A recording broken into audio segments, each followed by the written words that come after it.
Blog Talk Radio.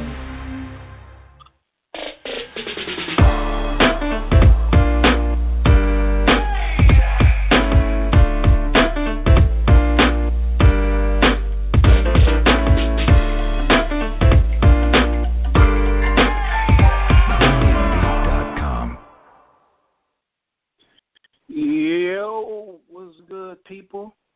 We back at it with another episode of the What's the Word with LJ Mental Podcast, and as always, I'm your host with the most, LJ. Appreciate you for joining me. Another episode this week. We getting through this crazy ass year, 2020. There's come some negative from this, but there's also been some positive I've seen from a lot of people, including myself. In a way you can look at it as a blessing in disguise. Maybe you took this time to start a new business venture, took this time to get your fitness together, get closer to family, whatever you're working on. I've seen this working for a lot of people out there. And shout out to you, and hope everything is working out with this unprecedented time. Let me start off by saying rest in peace to the legendary civil rights icon, John Lewis. He passed away this past Friday evening due to pancreatic cancer, and it's a very sad loss. But at least he got to live a full life, and I recommend everybody out there, if you haven't already, go check out the movie Good Trouble. I believe it's on Apple TV, and it's definitely on a Prime Video. So if you have either one of those services, go check the movie out when you get the chance, because this is a very good movie. It's educational on not only John Lewis, but a lot of civil rights leaders that were part of the movement at the time. He is a student of Martin Luther King Jr. and so many other great others. John Lewis is a great loss to society. He received a great Medal of Freedom from Barack Obama some years ago. And it's crazy that he passed away the same day as fellow civil rights activist C.T. Vivian.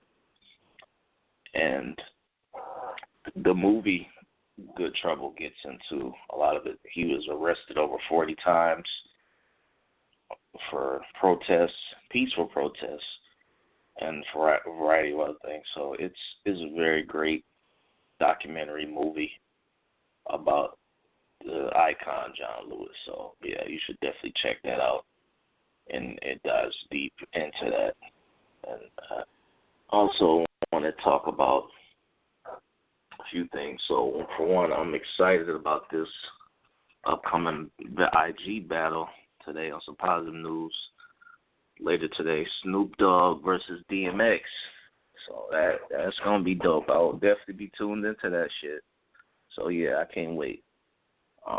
So that is coming at us at 8 p.m. Eastern Time, 5 p.m. Pacific if you're on the West Coast like me.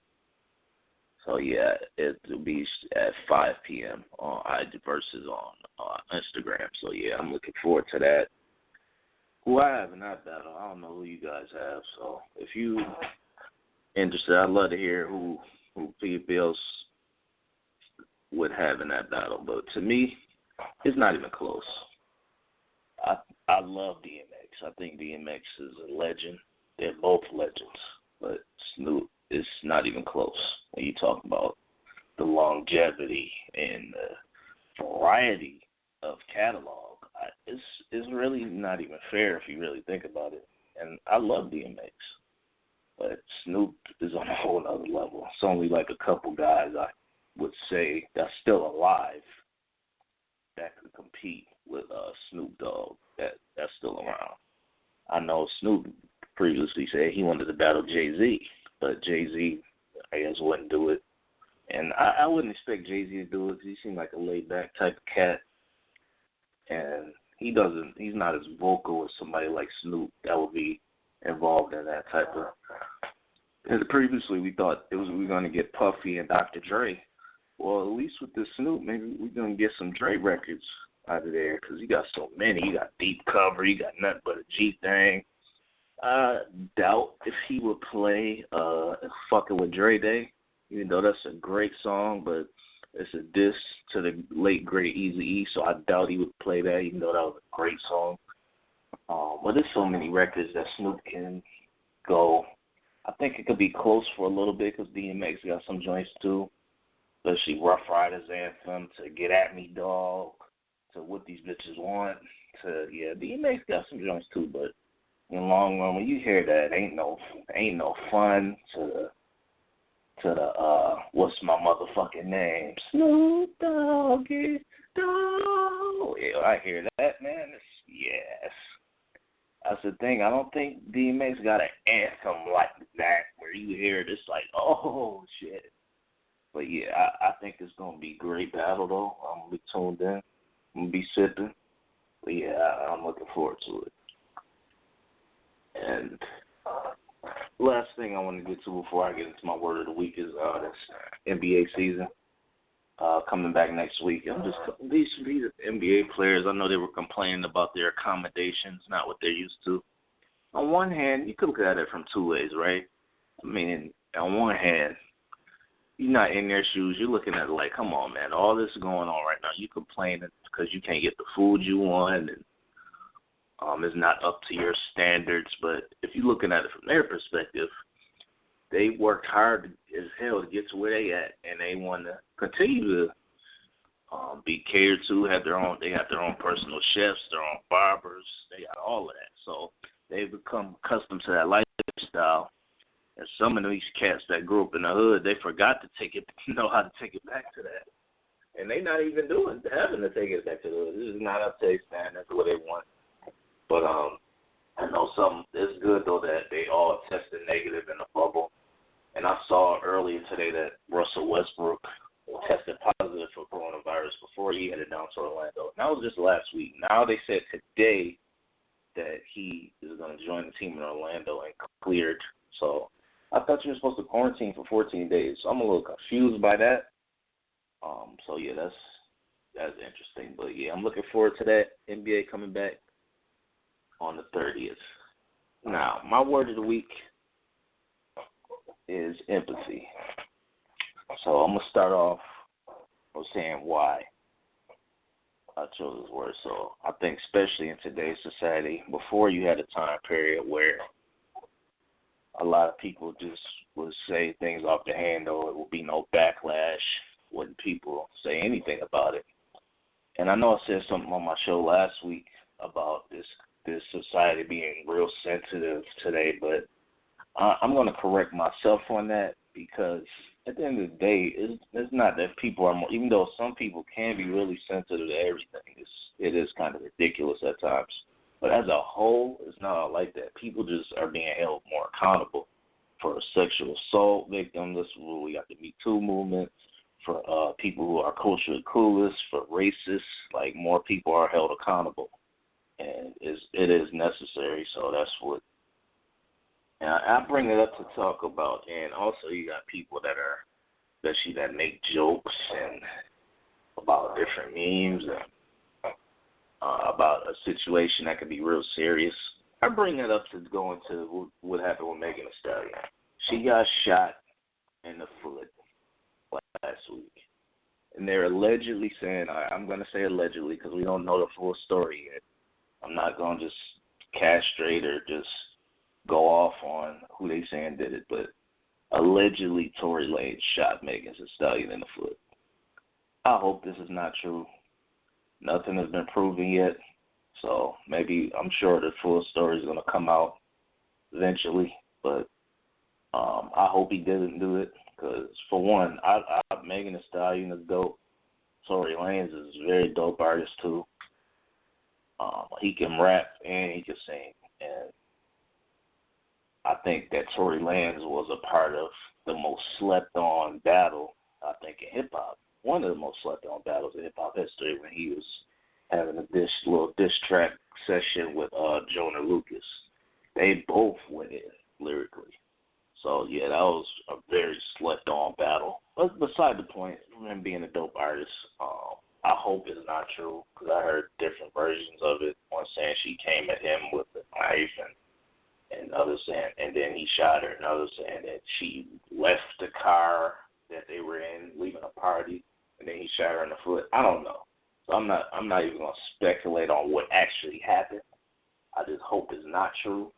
So yeah, you gotta say that allegedly because I don't want to just call that man out and say he actually did that when we don't have the proof of that yet.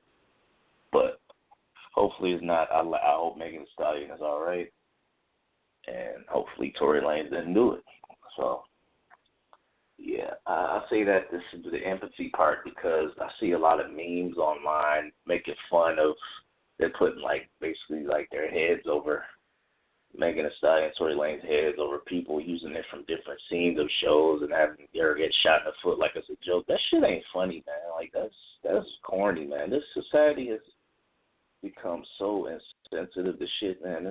It's ridiculous. I don't like that, man. That's corny to me. Why are y'all doing that? That's not funny.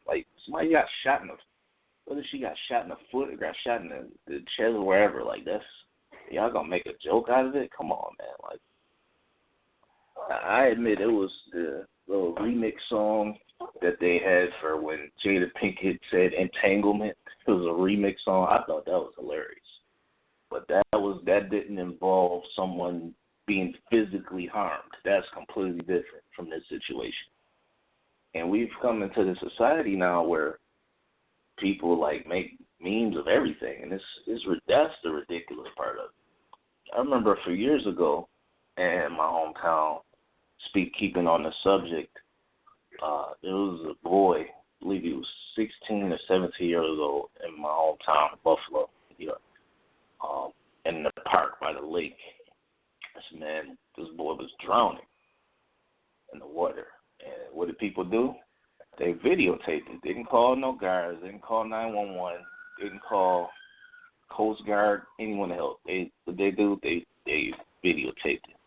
On their Snapchat, on their phone, people really just want likes and attention nowadays. Rather than calling people for help, you trying to get likes and attention.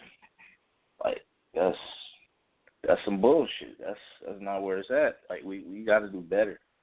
I say it to say also, I know Nick Cannon got in trouble about a week and a half ago for the anti-Semitic remarks. And I know I spoke on this last week also on my show. Just to dive into that a little bit more. We all got to stop acting like we know everything about each other.